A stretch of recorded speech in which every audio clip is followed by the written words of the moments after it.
Hola, muy buenas a todos los que estéis detrás de la pantalla y a quien vea esto resubido después. Y bueno, antes de comenzar, recordad que nos podéis seguir por aquí, tanto por todas nuestras redes sociales.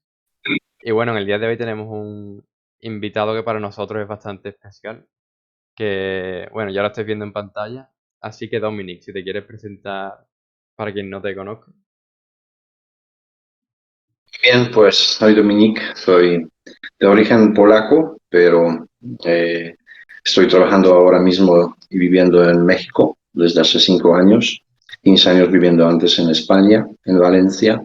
Soy teólogo, soy pedagogo, soy también, aquí se llama comunicador, ¿no? O comunicólogo, pero como periodista y trabajo en varios medios de comunicación, colaborando con medios de comunicación y bueno, pues sobre todo soy misionero. Así que esto es lo que más importa, creo.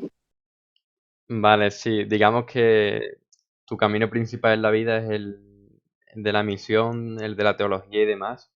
Así que si nos puedes explicar un poco en qué momento llega a tu vida esta fe, si desde pequeño lo descubres con el tiempo, si nos puedes contar un poco Ujú. sobre todo eso. Mira, yo cuando estoy viajando a veces por los países, ¿no?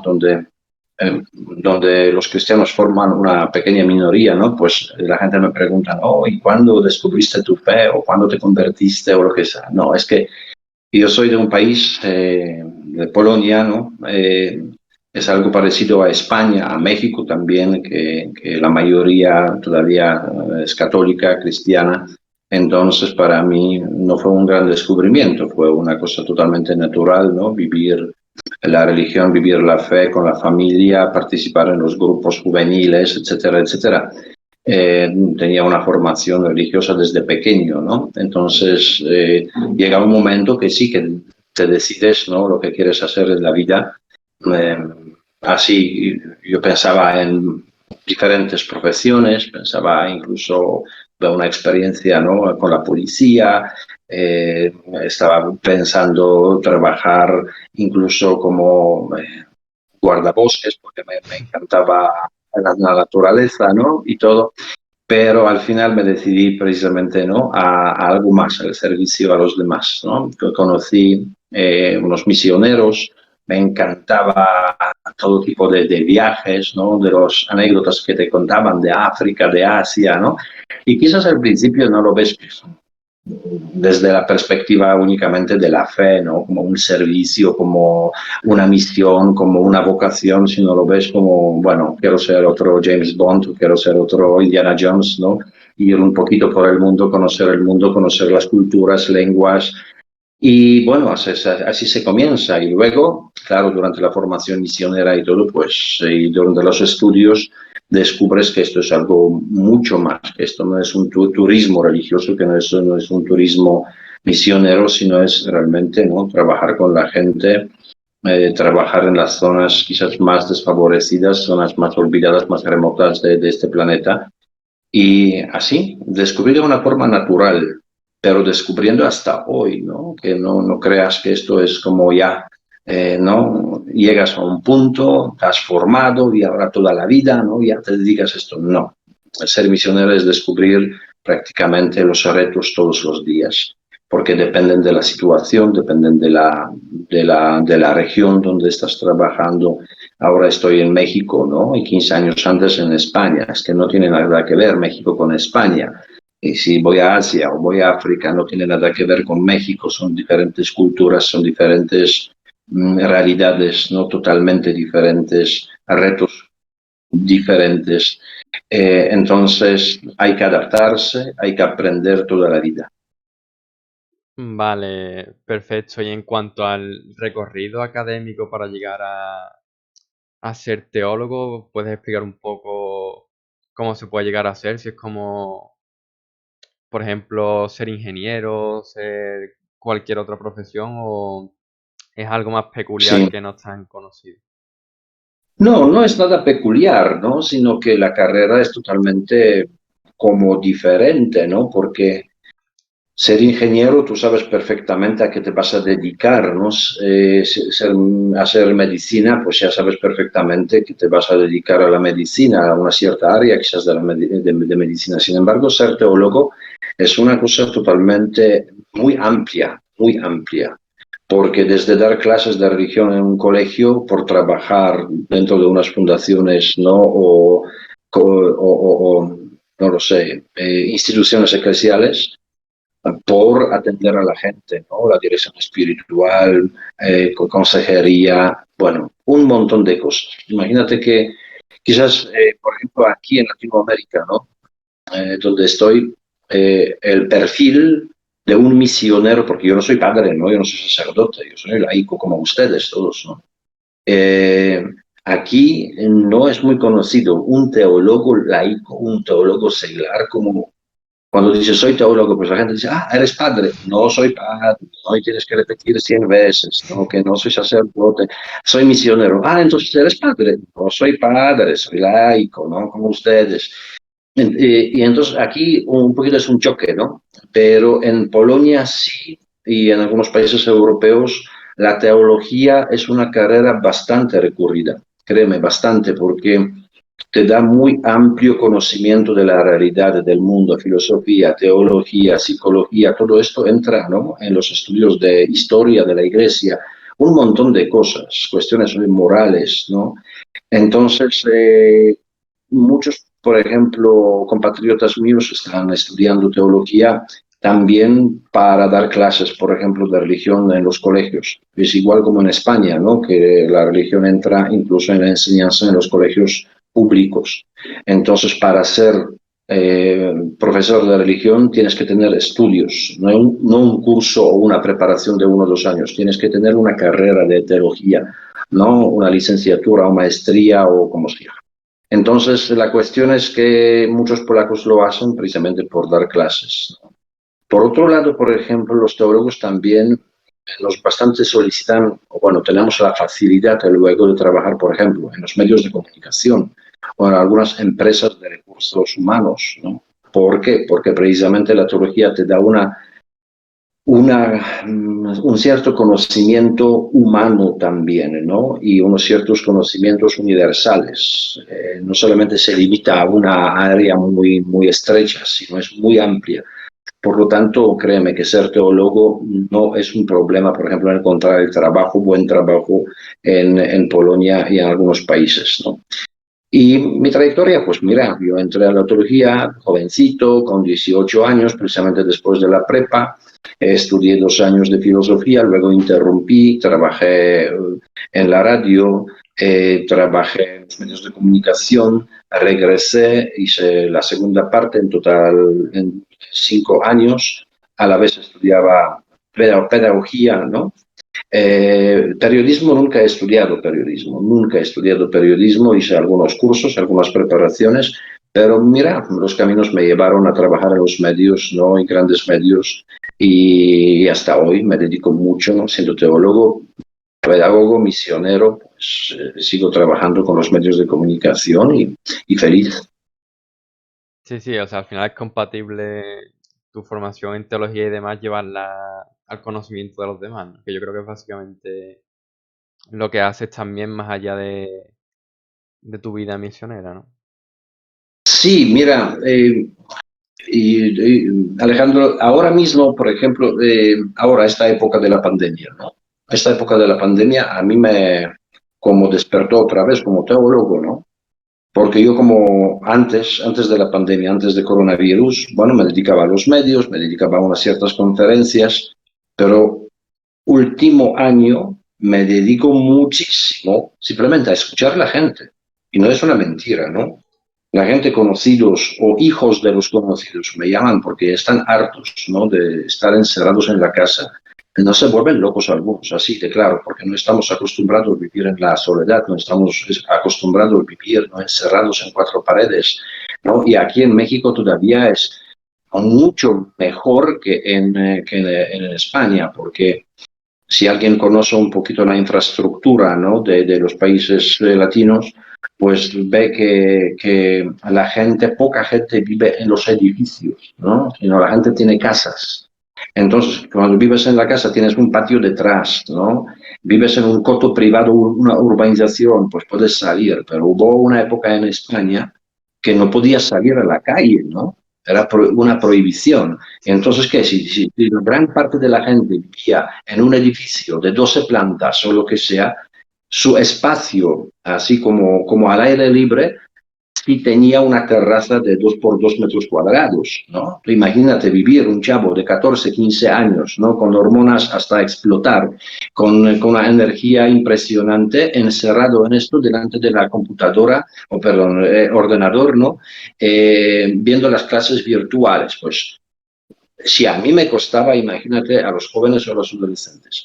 ¿Por qué lo cuento? Porque precisamente en estos tiempos la gente como redescubre la espiritualidad, que es algo natural de un ser humano, ¿no? La gente busca respuestas, la gente busca como esperanza, la gente busca distracción un poquito también de todo, pero no sabe cómo encontrar en estas cuatro paredes. Se siente agobiada, se siente triste, se siente sin esperanza. Y aquí precisamente donde llega un teólogo, ¿no? Podría ir al psicólogo también, pero muchos prefieren como enfocarse, y en México, que es un país muy religioso, ¿no? Pues prefieren enfocarse, ¿no? En el tema de la religión, de la fe, buscar en la fe esta esperanza, ¿no? Esta alegría, ¿no? Y mira, ahora me tocó atender un montón de gente precisamente por videollamadas, ¿no? Por WhatsApp o lo que sea, a veces dedicando mucho tiempo, ¿no?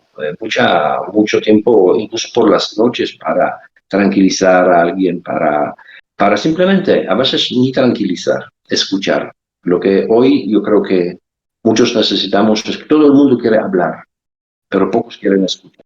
Y yo creo que hoy es de verdad como una gran obra que podemos hacer los teólogos, incluidos los sacerdotes, no laicos, que simplemente estar en la escucha, ¿no? Al servicio de la gente para que pueda contar lo que pasa, ¿no? Exteriorizar sus penas.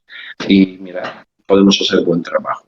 Sí, y además hay que agradecer a las tecnologías y los nuevos medios que hagan posible todo esto, porque, o sea, si, por ejemplo, lo que has comentado de la pandemia hubiera ocurrido tiempo atrás y no hubiera videollamadas, medios Ay, tecnológicos y no, demás, hubiera sido más complicado. no. Mira, quizás para mí no sería tan complicado porque yo crecí todavía sin medios de comunicación tan amplios y de redes sociales, ¿no? Yo sé cómo vivir en este mundo, aunque ya me costaría porque ya me acostumbré a ello, ¿no? Pero yo crecí mi infancia, mi adolescencia era sin celular, ¿no? Sin móvil. Sin embargo, imagínense que ustedes ahora tienen que vivir, ¿no? La pandemia. mm, Como hace 30, 40 años, no, ustedes se mueren, ¿no? Es que es imposible, lógicamente, que, mira, al mismo hecho, ¿no? Que, bueno, nos cierran las cartas, pero se sigue con las clases virtuales. Hace apenas 20 años esto sería imposible en ningún país, ¿no? Incluso más desarrollado. Internet estaba a un punto de, ¿no? de gran desarrollo, ¿no? De entrar a todas las casas. Hoy, gracias a esto, podemos hacer esta entrevista. Yo, por ejemplo, como llevo programas en la radio, pues imagínate que como ha viajado en varios países, ¿no? Tienes conocidos ahí, amigos ahí, y no puedes ir a entrevistar a la gente, incluso por un cierto miedo que la gente tiene, ¿no? Del contacto. Pues por WhatsApp. Les mandaba las preguntas, la gente, el mensaje de voz me respondía, lo bajaba, editaba y tenía una entrevista de 40 minutos para la radio y además entrevista con la calidad prácticamente como si lo hubiéramos grabado en el mismo estudio, ¿no? Esto hace 15, 20 años era totalmente impensable, impensable, ¿no? Quiero decir que nos quejamos de la pandemia, nos quejamos de este confinamiento y todo, pero por otro lado tenemos que ver unas ciertas cosas positivas, ¿no? Que podemos comunicarnos. Yo, mira, no voy a Polonia ya segundo año, precisamente por la pandemia, ¿no? No puedo viajar, pero puedo hablar con mi madre casi todos los días, precisamente así como hablo contigo. Hace 20, 15, 30 años, imposible, imposible, ¿no? Así que sí, vivimos en una época que tenemos que agradecer estos medios, ¿no? Porque si lo utilizamos bien, de verdad pueden dar muchos frutos muy positivos. Vale, y retomando un poco el tema, porque antes has hablado un poco y demás, pero bueno, para la persona que desconozca qué es la teología o que tenga una idea así muy de primera, como tú has comentado que muchos piensan que ser teólogo es ser sacerdote directamente. O sea, si puedes comentar un poco para que lo entendiese todo el mundo qué es la teología, si hay distintos caminos dentro de ella y demás. Sí, claro, mira, teología es una ciencia, ¿no? Sobre Dios y sobre las personas, ¿no? Y en busca de la religión, ¿no? Del culto, de alguna creencia. No solamente la teología se refiere al mismo concepto, ¿no? Conceptos como Dios, como todo lo que es trascendente, sino también a las personas que están viviendo, ¿no? Como tiene dos como decirte, dos plataformas, ¿no? Dios y el hombre. Y aquí el teólogo, ¿no? Está en medio, ¿no? Vale, vale. Sin embargo, dentro de la teología, mira, dentro de la teología hay muchísimas como especialidades, ¿no? Eh, la teología, después creo que de la medicina, es la carrera más larga en las universidades. Esa es una cosa curiosa y nadie lo sabe, ¿no? Por ejemplo, médico estudia unos 8 9, bueno, 6 años no como obligatorios, pero luego tiene que hacer una especialidad, prácticas, etc.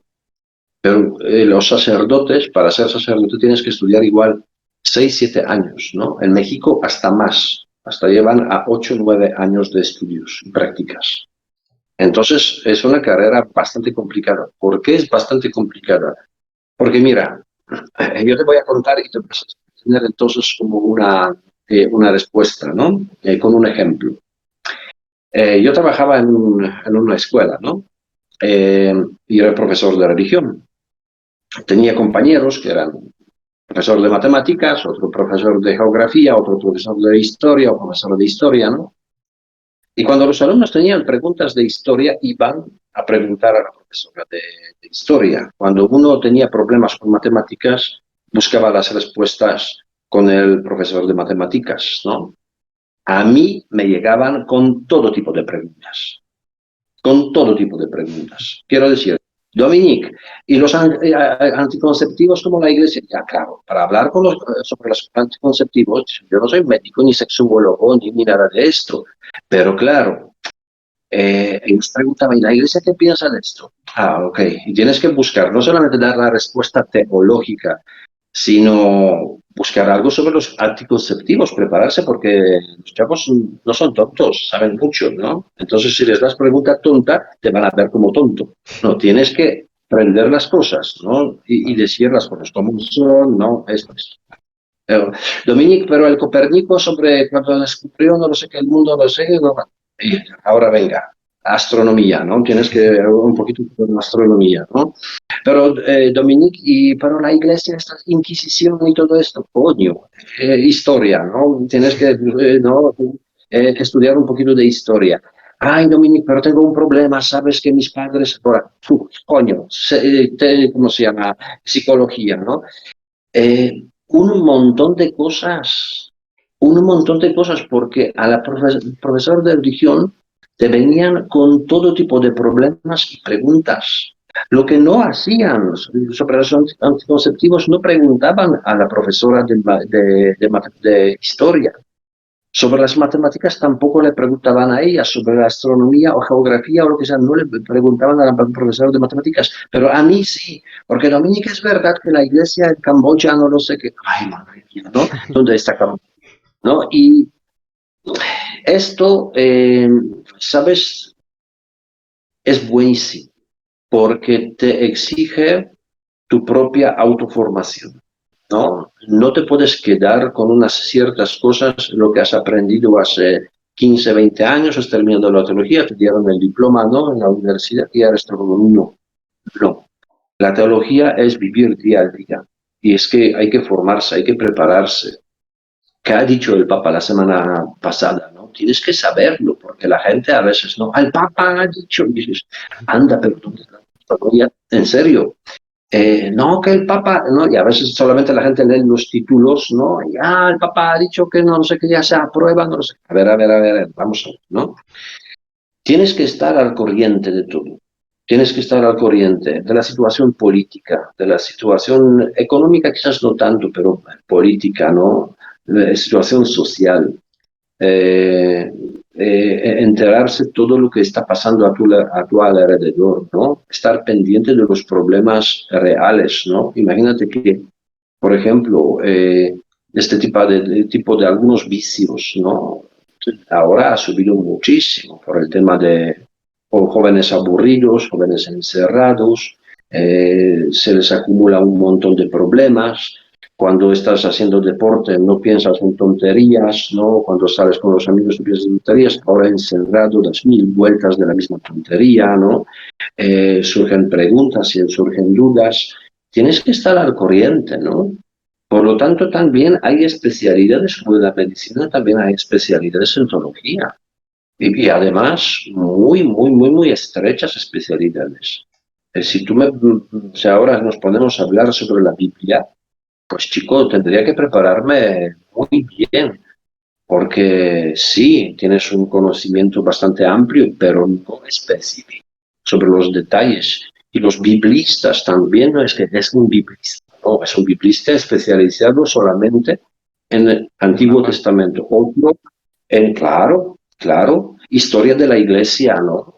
Teólogos que son historiadores, teólogos que son moralistas, teólogos que son liturgistas. ¿Qué quiere decir? Que solamente la cuestión, la misa en este momento debe ser esto, aquí respuesta a esto, no sé qué, ¿no? ¿Me entiendes?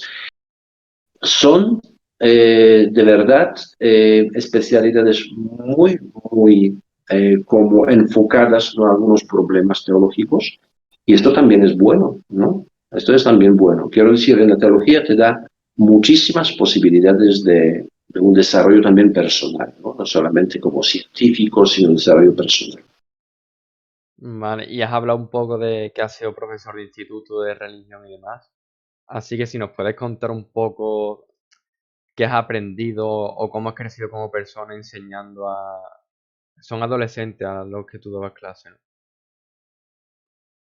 Sí, no, siempre, sabes que no solamente institutos, sino cuando trabajas con los jóvenes, ¿no? Siempre es un reto grandísimo, porque la verdad que de los jóvenes, tú sabes muy bien, es una sorpresa cada día, ¿no? Una sorpresa. Y, y yo, mira, yo lo que aprendí trabajando con los jóvenes es sobre todo, primero, no etiquetar a nadie, no etiquetar a nadie. Segundo, trabajar según las posibilidades de una forma muy personalizada, ¿no? Con los chavos. ¿Por qué? Porque cada uno es un mundo diferente. A veces tienes 20 alumnos, les miras y cada uno es de diferente familia, de diferente casa, con diferentes problemas, ¿no? Su comportamiento a veces es solamente el reflejo de lo que está viviendo. No puedes de alguna manera todos meter a la misma caja y trabajar de la misma manera con todos, no. No. Eh, ¿Por qué digo no etiquetar tampoco? Precisamente por esto. Yo te voy a contar una historia de un alumno mío. Voy a cambiar su nombre, aunque bueno, da igual, porque nadie lo conoce. Además ya es adulto, ¿no? Le vamos a llamar Cristian, por ejemplo, ¿no? Cristian era un chavo que tenía unos 13, 14 años, ¿no? Un chavo buenísimo, de verdad. Muy alegre siempre, muy servicial y todo. Pero un día llega a, ¿cómo se llama?, a la escuela, llega al instituto. Las clases se comenzaban a las 8 y llega a las 8:10. En Polonia, como los inviernos son muy duros, ¿no? Entonces los colegios, los institutos, están construidos de tal forma que el sótano son como unos boxes para dejar tu abrigo, dejar tus botas, ¿no?, de nieve o lo que sea, te cambias como la ropa, ¿no? Para más ligera, para luego andar 6, 7 horas por los pasillos, ¿no? Entonces, estos boxes a las 8 se cierran, hay una persona responsable, se cierran para evitar robos, etcétera, etcétera. Bueno, pues el chico llega a las 8:10, los boxes están cerrados, llegó tarde, pide a la señora que le abra el box, ¿no? No, la señora lo primero, pero tú qué crees, que yo soy tu sirvienta, no lo sé qué, llegas tarde, no lo sé. Bueno, al final tiene que abrir de todas maneras, pero la mujer tiene que lo primero descargarse, ¿no? Bueno, pues el chico deja, ¿no? su ropa, sube rápido por las escaleras para llegar a su aula con su grupo y sin querer da un portazo. ¿Qué hace la maestra? ¿Qué hace la profesora? ¿Pero tú qué crees que eres? ¿No? Llegas tarde y todavía no das un portazo, ¿no? Pues en este momento el chico ya no aguanta y dice, vete a la mierda. Así. Sí. ¿Por qué provoca esto? Le mandan a la directora. No, le quieren castigar. Pues el chico va por el pasillo para ir a presentarse a la directora y contarle lo que pasó y encuentra a una amiga mía que es psicóloga del colegio. Pero Cristian, ¿tú qué haces aquí? Ah, es que me mandaron, no sé. Vale. Pero a ver, a ti te mandaron, es que nunca había problemas con este chavo, ¿no? Mm. A ti te mandaron a la directora, te quieren, no lo sé, castigar o lo que sea. Pues sí, no, tú ven conmigo. Pero no, pero ven, tú ven conmigo, yo vengo a la solución. Bueno, hablo con él, ¿no? Y como sabía que el chavo viene a mi grupo, me dice la psicóloga, yo no te voy a contar lo que pasó con Cristian, pero por favor hable con él. Bueno, por la tarde quedamos con Cristian y Cristian me cuenta su historia. En su casa desde hace 1 año y pico hay guerra entre los padres. De tal manera que hasta hay una línea blanca en la casa donde puede cruzar el papá y donde no puede cruzar mamá. Imagínate una tontería. El chico es un campo de entrenamiento, ¿no? Eh, el papá llega a la tarde, no a la casa, papá, ¿puedo ir a jugar un rato al fútbol? Sí, baja, ¿no? Pero no está mamá. Cuando llega mamá, ¿dónde has estado? ¿Jugando al fútbol? ¿Para quién te dio permiso? Broncas. Siempre problemas, ¿no? Aquella noche, Cristian se durmió a las 2 de la madrugada porque se peleaban los papás, a gritos y todo esto. Tuvo que levantarse a las 7 para ir a la escuela, ¿no? Se levantó tarde, llegó tarde, sin dormir, cansado, ¿no? El primer encuentro en la escuela que era la señora de los boxes, que en cambio de darle una sonrisa, se descarga toda la plática, ¿no? ¿No? Después, cuando llega arriba, cansado y todo, da un portazo y la maestra ¿qué hace? El profesor. Otra, ¿no? Otra bronca. Bueno, pues el chico al final ¿qué hace? Explota. ¿Y sabes por qué te lo cuento? Porque es muy fácil etiquetar a este chico, ¿no? Como un chico borde, como un chico irrespetuoso, como un chico, ¿no? Maleducado, ponerle una etiqueta. ¿Por qué?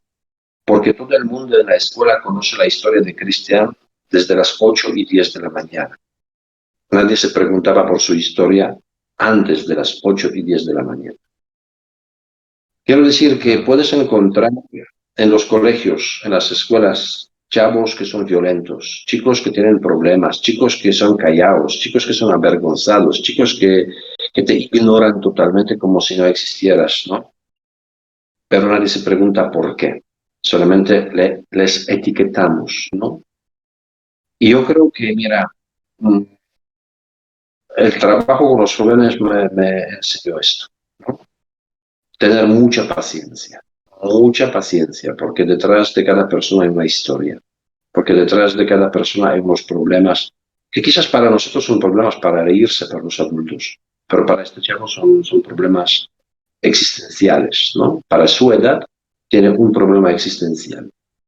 Para nosotros, y nosotros quizás no queremos verlo, no queremos no descubrir.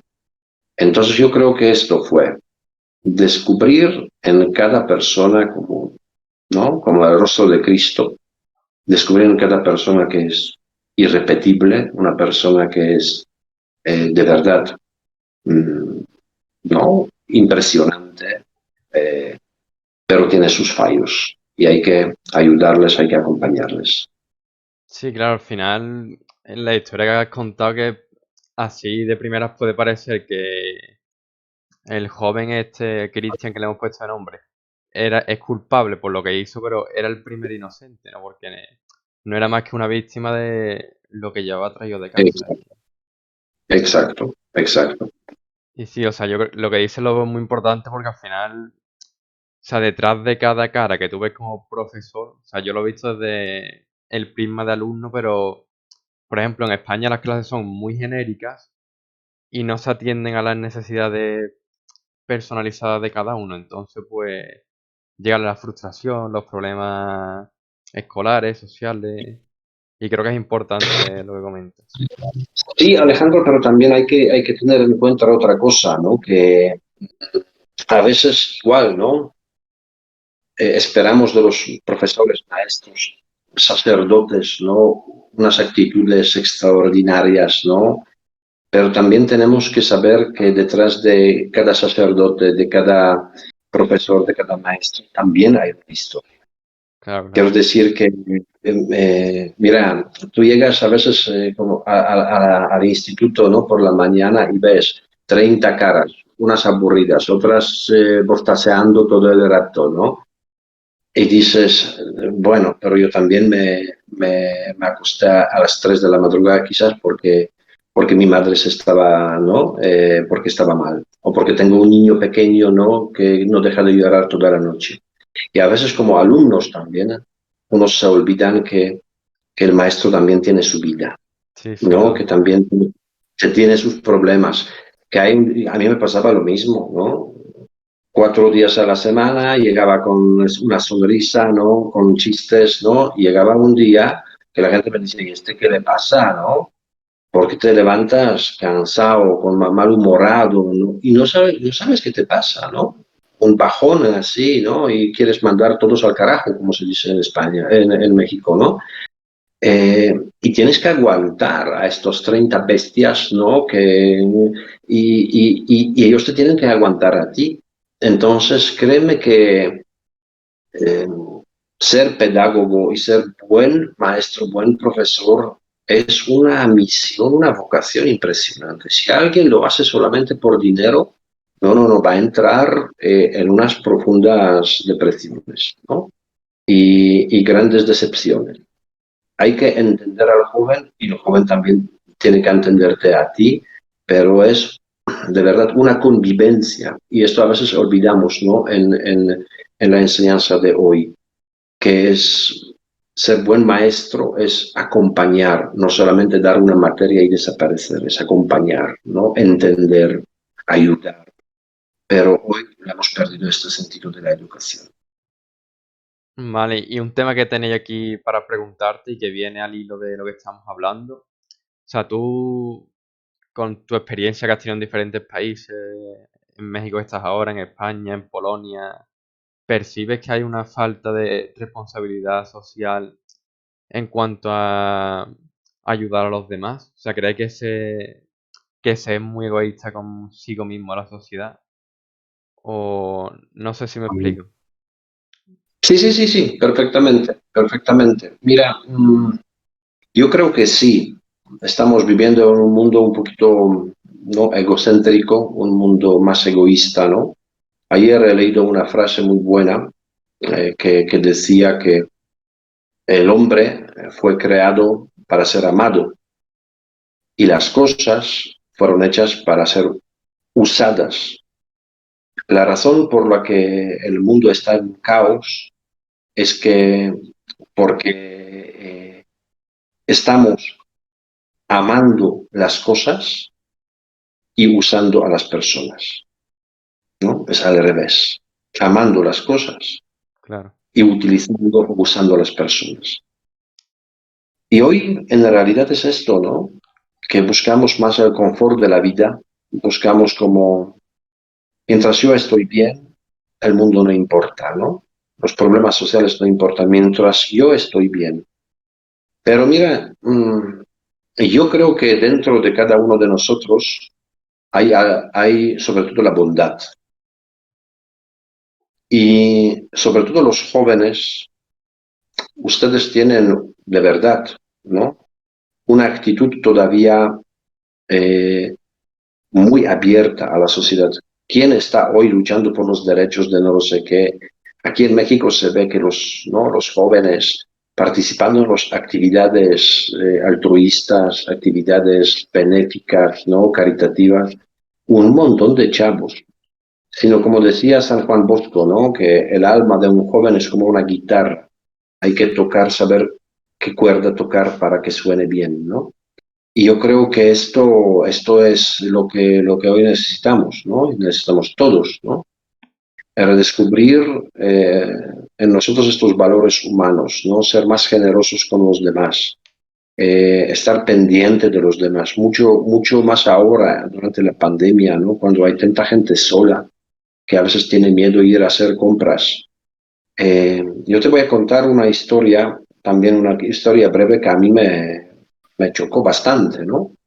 Yo vivía en España, pero ya eh, viajaba mucho a México. Entonces, yo vivía en Valencia, en un edificio, en un piso, ¿no? En el piso había dos puertas, la mía y del vecino. Y me fui a México, regresé después de 3 meses. Después de 3 meses. Y justo cuando llego del aeropuerto, todavía con las maletas, en el ascensor abajo me encuentro con mi vecina del frente, no de arriba, no de abajo, del frente. ¡Ay, Dominique! ¿Estuviste de viaje? Y yo digo, sí, 3 meses. ¡Ay, ni me ha dado cuenta! Y digo, ¡ay, carajo! ¿No? Digo, Claro. 3 meses no estoy en la casa y la vecina ni se ha dado cuenta Y encima la de que no enfrente, suena. que claro, se supone que Exacto. tiene que ver. Cuando entra, cuando sale, ¿no? Cuando suenan las llaves, ¿no? Cuando alguien les visita, todo se oía, ¿no? Sin embargo, 3 meses yo no estoy en la casa y vivía solo, y ella no se da cuenta. Digo, si un día me muero, me encuentran hasta que huele, ¿no? Ya al cadáver, ¿no? Y esto es precisamente que a mí me hizo como pensar, digo, vaya, qué preocupados estamos por los vecinos. Y esto no es una cosa que a mí me ocurrió, ¿no?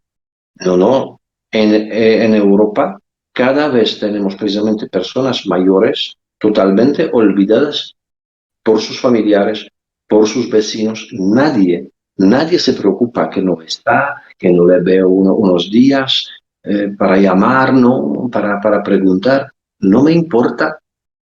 Esto, esto es, ¿no? Como una frase decía, ¿no? Que una madre puede tener 10 hijos y educar a 10 hijos. Cuando se hace vieja, 10 hijos no pueden atender a una madre, ¿no? Ni uno quiere atender a una madre. Esto es lo triste, ¿no? De nuestra sociedad. Tenemos que, en serio, tenemos que todos despertar y un poquito ver, mirar alrededor. ¿Por qué? Por tu propio bien, por ti. Porque si tú hoy cierras los ojos, ¿no? A las necesidades de los demás, si tú un día vas a tener la necesidad, nadie te va a mirar, nadie se va a preocupar por ti, nadie. Si no vamos a educarnos, ¿no? Y de alguna manera dar un empujecito, ¿no? Empujón a los jóvenes para que sean responsables, que no miren solamente a su propio ombligo, sino vean las necesidades de los demás, esto va a salvar el mundo. Si no, vamos a morir, en serio, un día rodeados de 7 gatos y sin importar a nadie. Esto tenemos que evitar, porque somos personas, ¿no? Somos personas, como he dicho antes, creadas para ser amadas. Pero hay que dar amor, no solamente esperar, dar amor y no pensar solamente en sí mismo. Vale, has mencionado la bondad anteriormente y yo te quería preguntar de qué manera relacionan la bondad con la fe que uno pueda tener en según qué tipo de creencia. ¿Qué relación ves tú desde tu experiencia o desde lo que concibes como fe? Mira, la fe nunca es un obstáculo para mejorar la vida y para ser mejor. Nunca es obstáculo. todo lo contrario, ¿no? La persona sin fe se puede desviar totalmente, porque si ya no hay algo que me de alguna manera pone en mi lugar, pues entonces yo me convierto en Dios. Cuando yo me convierto en Dios, pensando que soy todopoderoso, ¿no? Y puedo todo, pues me convierto al final en un monstruo, ¿no? En un monstruo. Y yo creo que, mira, sobre todo si hablamos del cristianismo, ¿no? El cristianismo, lo que nos enseña, ¿no? La Biblia, ¿no? Dios a través de la Biblia es precisamente ser bueno. Eh, ¿Sabes que sería como un sinónimo a un cristiano? Es una persona que ama. Además, la Biblia se puede de alguna manera reducir a dos frases. Amar a Dios por encima de todo y amar al prójimo como a ti mismo. Esto es una síntesis de toda la Biblia, ¿no? Amar, amar, pues ser bondadoso con los demás, contigo mismo, con el mundo, con la naturaleza. Es que, lógicamente, que la fe ayuda, ¿no? A vivir mejor, ayuda, ¿no? Y yo, repito, si no son las creencias destructivas, ¿no? Pues por lo general somos seres espirituales, no lo vamos a evitar. Si alguien me dice ahora de los que nos dicen, no, yo soy agnóstico, yo soy ateo. Bueno, eres ateo, pero en realidad ateísmo y no existe. Vas a creer en algo, sino en energías, vas a creer en Reiki, vas a creer en hacer yoga, vas a buscar piedras que tienen un, ¿cómo se llama? Energías, no lo sé qué. En serio, siempre hay algo que nos atrae lo espiritual, ¿no? Pero la fe, sobre todo el cristianismo, yo no hablo de otras religiones, yo soy teólogo cristiano, católico, no soy teólogo budista, no soy teólogo islámico, ni tampoco, como se llama, hinduista, ¿no?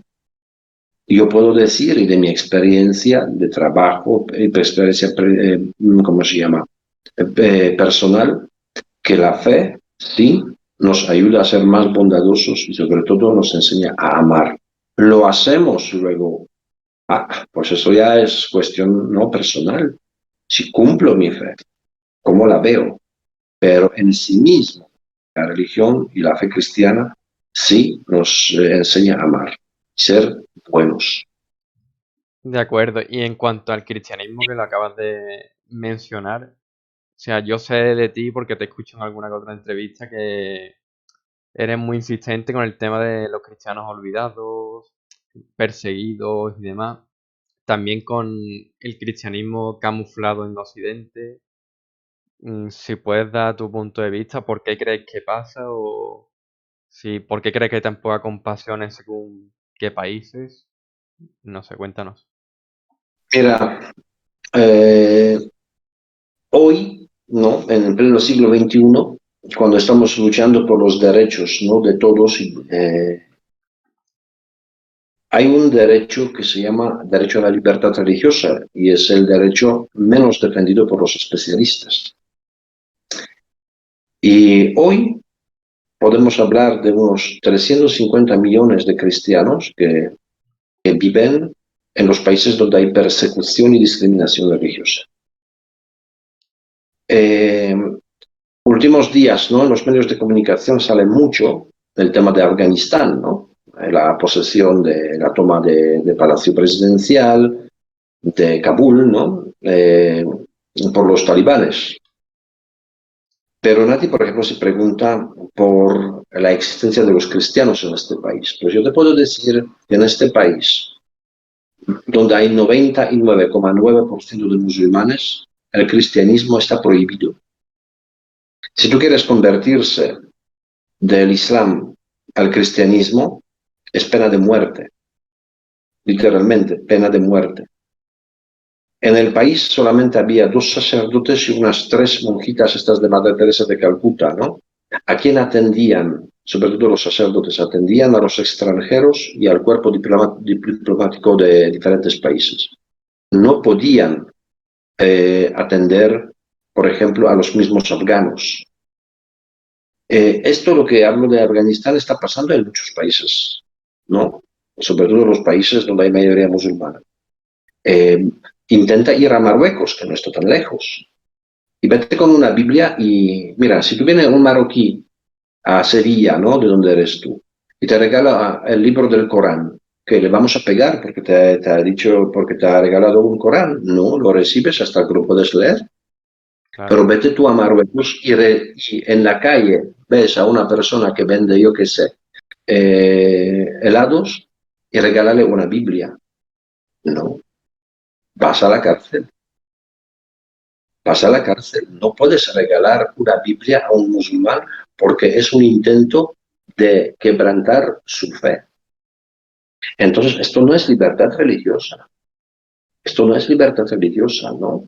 todo lo Y en los contrario. cristianos, todo lo contrario. Y esto, mira, el tema de la libertad religiosa, si hay jóvenes, ¿no? O personas que nos están viendo, escuchando, ¿no? Dicen, pero bueno, esto es de los cristianos, esto es de los creyentes, pero yo no creo en nada, pues no me importa. ¿Te importa? Porque vete precisamente a algunos países musulmanes y diles que eres agnóstico o eres ateo. No existe una cosa como esta. Es que no existe. O eres musulmán o te conviertes en el objetivo de la persecución. No tienes otra. Entonces, este derecho a la libertad religiosa funciona como en dos direcciones, ¿no? La primera, si yo soy creyente de cualquier religión, tengo derecho de profesar mi fe. Pero si yo no soy creyente, tengo derecho de no creer en nada. Nadie me puede obligar. Sin embargo, no es así en todos los países. Por eso, el tema de la persecución religiosa es hoy un tema muy pendiente, muy fuerte, ¿no? Hay muchos crímenes que se cometen, ¿no? Por el tema de la persecución religiosa. Hay que investigar lo que está pasando en Pakistán, ¿no? Hay que averiguar lo que está pasando ahora en Nigeria por los grupos radicales, ¿no? Terroristas islámicos que un Boko Haram, que están literalmente secuestrando, matando, crucificando a los cristianos, quemando las iglesias, ¿no? A lo loco, a lo loco. Hay que mirar lo que está pasando en Cuba, lo que está pasando en Venezuela, ¿no? Eh, a ver, a ver. Hay que abrir de verdad los ojos a este tema. ¿Sabes por qué? Porque es el derecho garantizado en la Carta de los Derechos Humanos, pero también por motivos personales. Mira, si alguien comienza a pisotear tu derecho a la religión y a la conciencia, que es lo más íntimo que puedes tener, pues si ya te pisotea estos dos derechos, que no puedes pensar por ti mismo, que no puedes creer en lo que quieres tú, en lo que quieres creer tú, pues cualquier otro derecho vale la pena, como se dice en España. No vale. Si ya no te Claro. dejan pensar por ti mismo, pues cualquier otro derecho dices, ¿para qué sirve? Entonces esto es muy importante tenerlo hoy en cuenta, ¿no? Que de verdad, sobre todo, y esto no lo dice la Iglesia, no lo dice el Papa, son instituciones hasta gubernamentales de algunos países que dicen que el cristianismo ahora es la religión más perseguida en el mundo. Hoy hay más mártires en el mundo por ser cristianos que en los primeros siglos del cristianismo, cuando se habla, ¿no? De cristianos y leones, etcétera, etcétera. No, hay más víctimas hoy, más mártires que hace 20 siglos. Claro, al final lo que tú dices, como se está cortando la raíz del árbol porque te están quitando la libertad de tu vida realmente, porque es hacia lo que tú profesas o sea, tu persona. Entonces, si te cortan de ahí, pues, que también supongo que en estos países que comentas que te obligan, por ejemplo, a practicar el Islam, supongo que muchos cristianos por miedo o demás se convertirán a otras religiones o habrá los que lleven sus ideas hasta el final. No sé yo muy bien. No creas que precisamente es que cuando viajas a estos países descubres una cosa que totalmente en el occidente no lo entendemos, no lo comprendemos, ¿no? Mira, yo estuve en el Oriente Medio y además durante incluso la guerra, ¿no?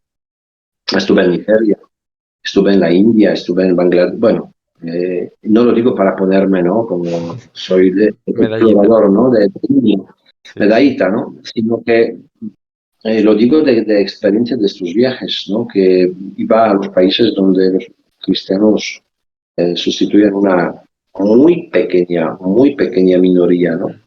Sin embargo, ahí son, créeme, son perseguidos, son asesinados, pero prefieren morir que convertirse a otra religión. Es que para ellos fe es su identidad, ¿no?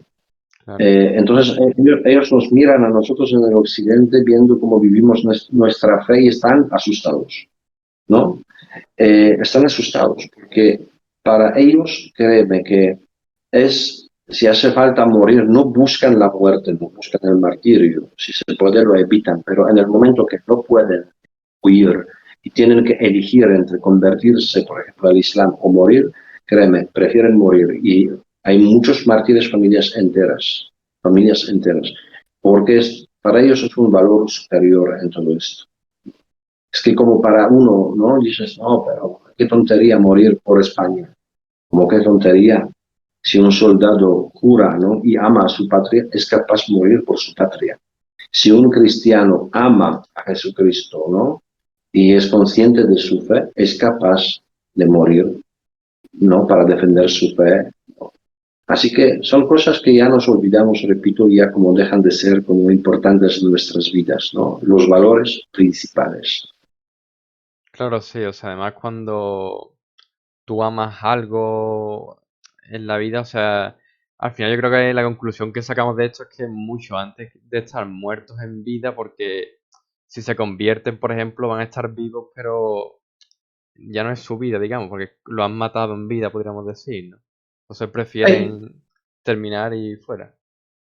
además, mira, nunca sea al revés igual si queremos pensarlo, ¿no? Si tú a un musulmán le obligas, ¿no? A fuerza a convertirse al cristianismo, nunca va a ser cristiano de corazón, nunca, ¿no? Claro, Es lo mismo, una persona se convierte a fuerza, ¿no? Pues firma algo y lo que sea, pero en el corazón sigue siendo cristiano. Son cosas absurdas, ¿no? Que todavía son como conversiones forzosas, porque nadie va a vivir esta fe, ¿no?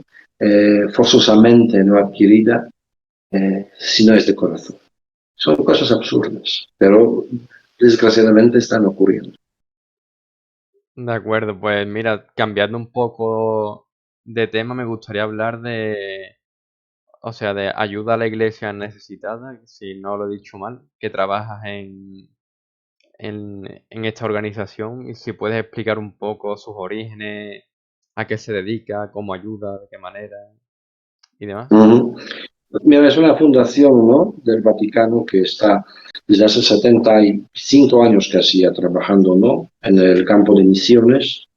Esta fundación está ayudando muchísimo, ¿no? Precisamente a la gente, sobre todo a las comunidades cristianas, en los países donde hay persecución religiosa o cualquier otro tipo de actividad, ¿no? Entonces, es una fundación benéfica. En España tiene bastantes años ya, más de 50 años. Aquí en México apenas 5 o 6 años. Pero es una fundación que realmente, créeme que eh, está realizando alrededor de 6.000 proyectos al año, ayudando de verdad a los países más necesitados, a las zonas más remotas del mundo, ¿no? Fíjate una cosa que justo en España, ¿no? Conocí una persona en Cataluña que era eh, agnóstica, ¿no? Una persona que no creía en Dios y mucho menos en la iglesia, pero era ingeniero, trabajaba en el sistema, ¿cómo se llama?, de agua, ¿no? Perforación de pozos, etcétera, etcétera. Iba mucho por los países tercermundistas, ¿no? En unos proyectos de hidratación, ¿no? O como se llama, ¿no? Sí. De campos y eso. Bueno, pues este chavo, bueno, chavo ya hombre, ¿no? Un día dice, mira, yo no creo en Dios y mucho menos en la iglesia, pero tengo que decir una cosa. Y lo dice, ¿no? Así. Voy a África, dice. Llego a un pueblo donde no hay ni una tienda, no hay nada.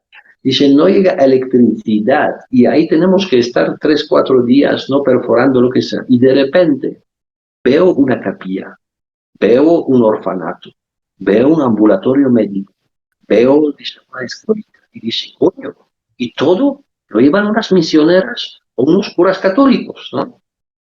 Y dice, mira, yo no creo en estas cosas, pero sí tengo que reconocer la gran labor que hacen los misioneros en estos países. Y yo creo que esto es precisamente lo que nos olvidamos, ¿no? Que a veces criticamos la iglesia, buscamos un punto negro siempre, ¿no? Como dice un dicho, ¿no? Que siempre un árbol que cae hace más ruido que todo el bosque cuando está creciendo, ¿no? Eh, pues nos enfocamos mucho a veces este punto negro, a una caída, a un escándalo. Sin embargo, no queremos ver todo lo bueno, ¿no? Toda la obra caritativa que hace la Iglesia en diferentes partes del mundo. Y esto igual, Alejandro, no lo digo yo, es una estadística. Si Sí, la Iglesia mañana se va, cierra todo en África, más del 50% de los alumnos de África pierden sus clases. Esto es un hecho, ¿no? Entonces, imagínense la gran labor caritativa que hace la Iglesia, y yo creo que ayuda a la Iglesia de esta forma parte precisamente de este escenario, ¿no? De ayuda caritativa, ¿no? Ayuda benéfica a los más necesitados. Es una fundación que ya lleva, digo, más de 70 años, ayuda a los misioneros, ¿no? Y a través de ellos a la población. sí, y lo que has comentado me parece muy interesante porque coincido también contigo en que, o sea, la palabra religión, iglesia, cristianismo está como muy perturbada, o sea, no hay un trasfondo que la gente a lo mejor no ve, como puede ser, por ejemplo, estas acciones, sino que le suena una de estas palabras y se va a lo malo. Y entonces como también hay cosas buenas y seguramente serán las más, supongo. O bueno, al menos así yo lo percibo desde mi prisma, claro. No, tienes razón, además que mira, hoy ser agnóstico, ¿no? En algunas partes del mundo, especialmente en Europa, es un poco de moda, en serio, ¿no? Como da vergüenza decir que creo en algo, ¿no? Porque parece que eres como retrasado mental un poquito y vives en otro siglo todavía, ¿no? Hoy hay que ser progresista, ¿no? Creer, pero en la tecnología, creer, no. Todo es una estupidez. Así te lo digo de una forma personal, ¿no? Porque no somos capaces de verdad de vivir sin una cierta espiritualidad. Y a veces las personas que llegan a su fe, luego les ves antes de los exámenes rezando en el último banco en la Catedral de Sevilla, ¿no? Porque llegan los exámenes, ¿no? Normalmente todo el año es agnóstico, pero antes de los exámenes, cuando se está muriendo su abuela, ahí está. De repente Y además que es surge verdad, el vamos. efecto de la luz, ¿no? Y son cuestiones eh, mira, yo creo que sí la iglesia, por supuesto, tiene sus errores, pero no la iglesia, sino porque, como institución, sino la iglesia como personas, ¿no? Yo soy la iglesia. Si tú eres creyente, eres católico, tú eres la iglesia. Si cometemos errores, pues cometemos errores nosotros, ¿no? Nosotros. Y lógicamente que vas a encontrar siempre, como, entre comillas, ¿no? Vamos a llamar los judas, ¿no? En todos los ámbitos, desde la iglesia, por las escuelas, por las universidades, por la policía, entre los políticos, de todo. Vas a encontrar siempre, siempre, siempre encontrar una oveja negra que te hace, ¿no? Mala fama, te mala fama. Pero esto no puede ser, ¿no? Que, que ya de una forma genérica estamos rechazando alguna institución, ¿no? Eh, yo creo que precisamente hay que ver en todo esto algo positivo, ¿no? En cada institución. Mira, yo pienso que como personas hoy vivimos en un pesimismo y un negativismo total. Creo decir, yo les propongo a todos que nos están viendo, ¿no? Vean esta noche noticiero, ¿no? Las noticias en cualquier canal de televisión. Van a ver que de 10 noticias, 6 o 7 son negativas. Parece fin del mundo. asesinatos, corrupción en la política, ¿cómo se llama? Economía baja, paro. Quiero decir, de 10 noticias, solamente 2 o 3 te dicen algo positivo que te llena, ¿no? Como te da, como surja esta sonrisa, lo que sea. Los demás estás mirando y cada noticia como bajando más, ¿no? En tu autoestima. Sí, sí. Entonces, negativismo. Y vivimos así de, ¿cómo se dice? De morbo, no, no, es como, sabes que el Papa Francisco una vez ha dicho, ¿no? Una frase que los sacerdotes son como aviones, ¿no? Cuando uno cae, en todo el mundo habla de él. Nadie habla de miles de que están volando sin ningún problema, ¿no? Y nosotros precisamente en nuestra vida cotidiana así somos, ¿no? Buscando el morbo. Cuando uno cae, un escandalazo. Cuando hay, no lo sé, aquí un terremoto, aquí no lo sé, todo el mundo, mira, mmm, hace una semana, ni una semana, porque fue el domingo creo pasado, ¿no? O el sábado, el terremoto en Haití. Y de repente, todo el mundo, wow, pobrecitos, no tenemos que ayudar. Ayudamos una semana. Haití es el país más pobre de toda Latinoamérica. Siempre necesitaba una ayuda. Pero tiene que pasar algo para que nuestros ojos se fijen a Haití. Van a pasar, tú verás, una semana, otra vez nadie va a hablar del Haití, pero tú crees que en una semana el país se recuperó y la gente no necesita ayuda. La gente va a necesitar ayuda por 3 próximos años. Pero nosotros vivimos al momento, viviendo solamente. Tiene que pasar algo, tiene que ocurrir algo, explotar algo para que nos demos cuenta, ¿no? Mm. Vivimos del negativismo, de ver cosas negras, pero no sabemos realmente todo el bien que nos está rodeando, todo lo bonito, toda la belleza de la vida, ¿no? Y sería genial descubrir precisamente, ¿no? Estos puntos de estos colores en la vida y no solamente el color negro en todo esto. Y por eso también la iglesia, ¿no? Pues como vivimos en este mundo, somos mucho más jóvenes que no averiguan, no investigan, si no me llega algo al WhatsApp, ¿no? Me llega algo a las redes sociales y creo ciegamente, ¿no? En lo que estoy leyendo, no, averigua. Simplemente en España, ¿no? Una lucha por quitar, por ejemplo, concertado a los colegios católicos, ¿no? Pues quita. No hay ningún problema que el gobierno quite, pero se da cuenta que está perdiendo millones de euros porque estos edificios son de la iglesia y no se paga por estos edificios, se pagan los profesores, ¿no?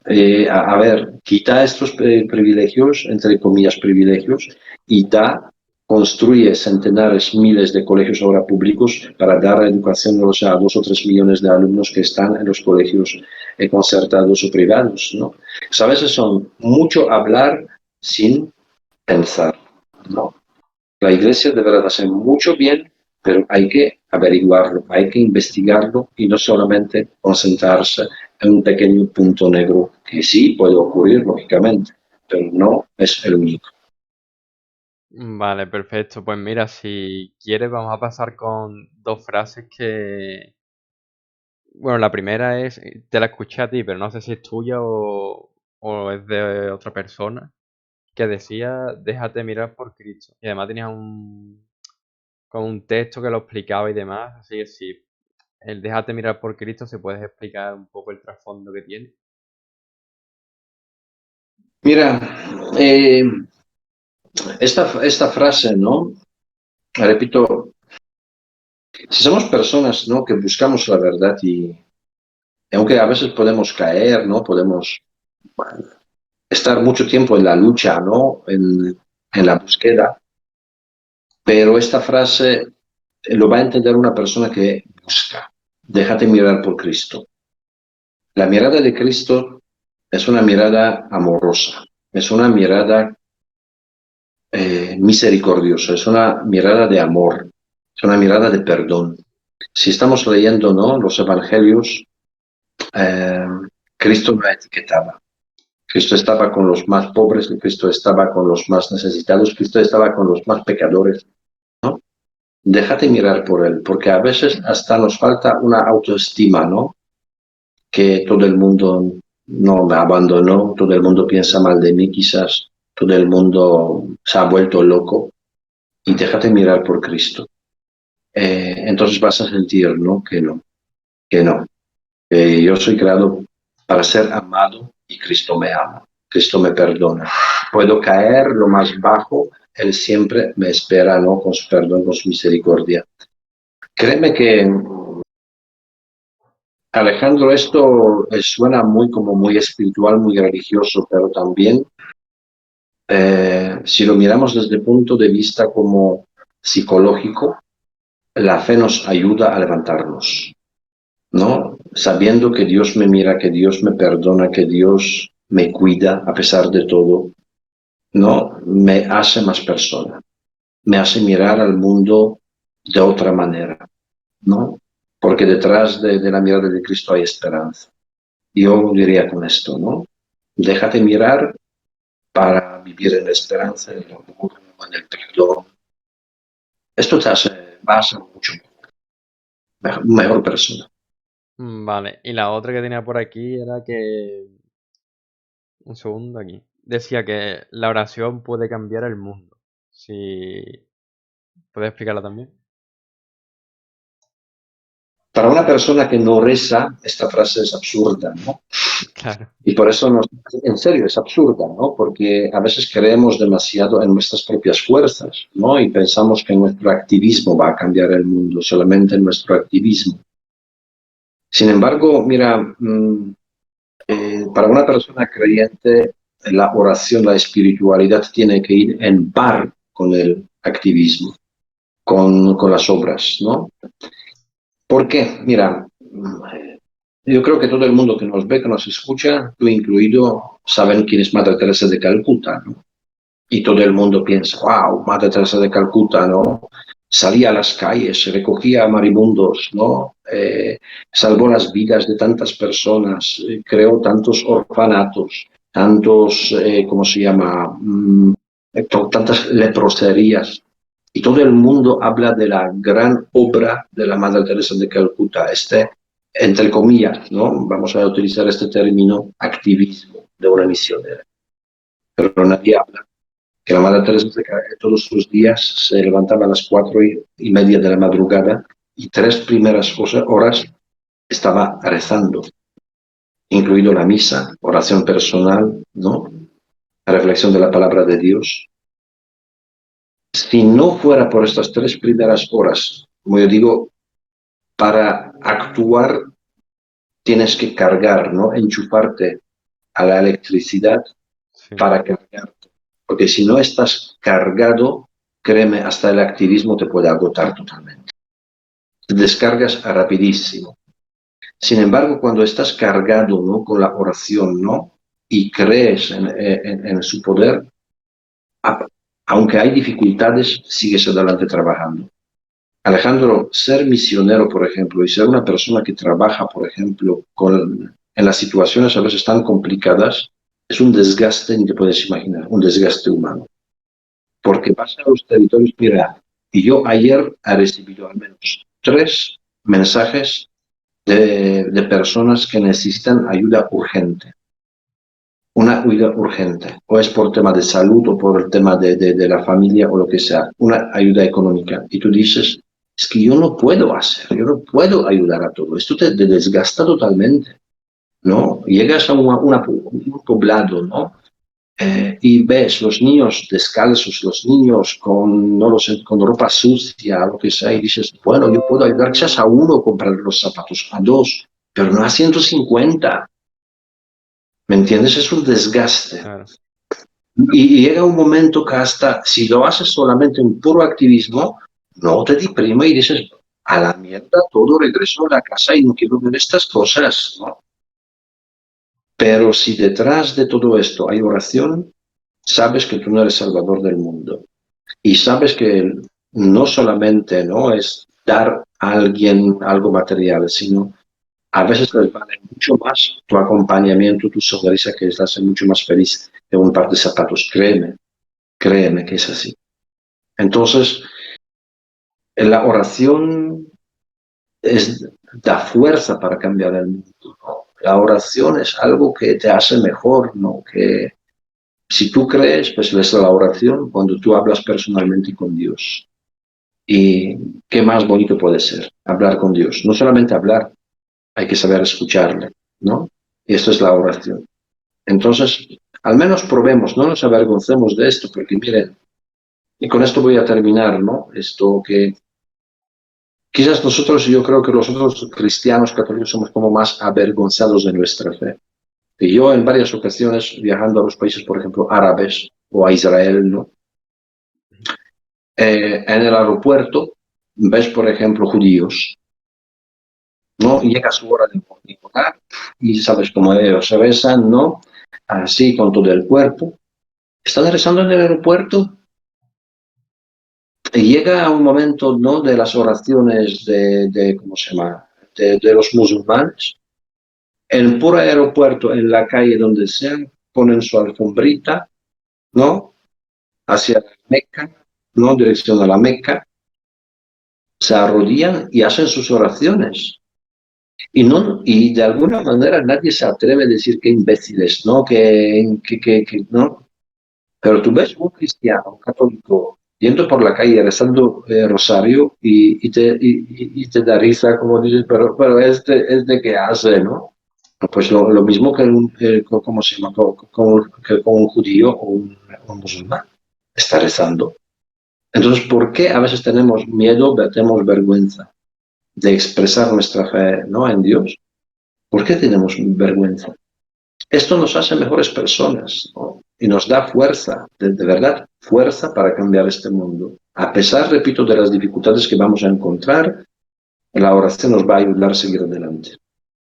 Vale, pues mira, si te voy a hacer una serie de preguntas que son más hipotéticas y demás, pero bueno, que yo creo que puede dar para que te expliques y demás.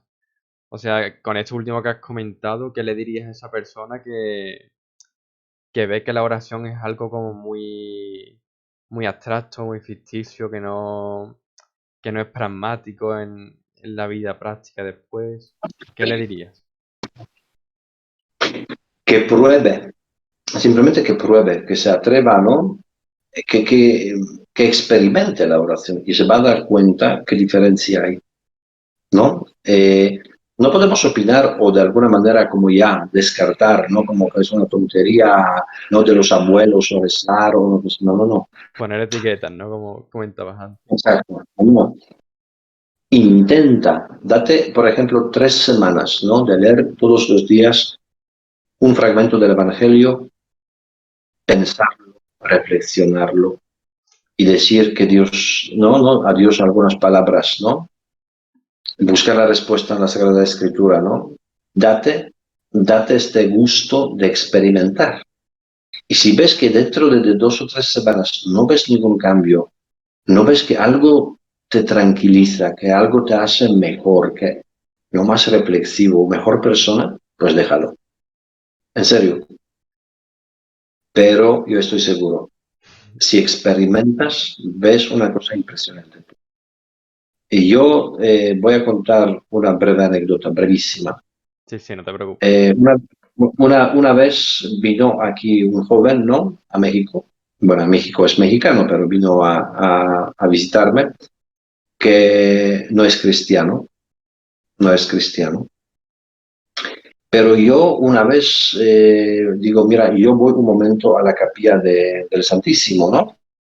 Un poquito por la noche. Y me dice, pero puedo acompañar, puedo entrar, me dejan entrar. Y digo, claro que te dejan entrar.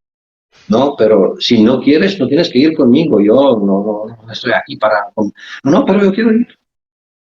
Y sabes una cosa, fue algo impresionante porque yo fui unos 10 minutos rezando ahí y él sentado mirando así por las paredes. Pero en un momento se quedó quieto, totalmente quieto. Y a la salida me dice, ¿sabes?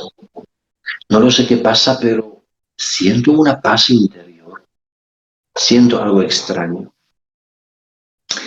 Yo creo que precisamente no.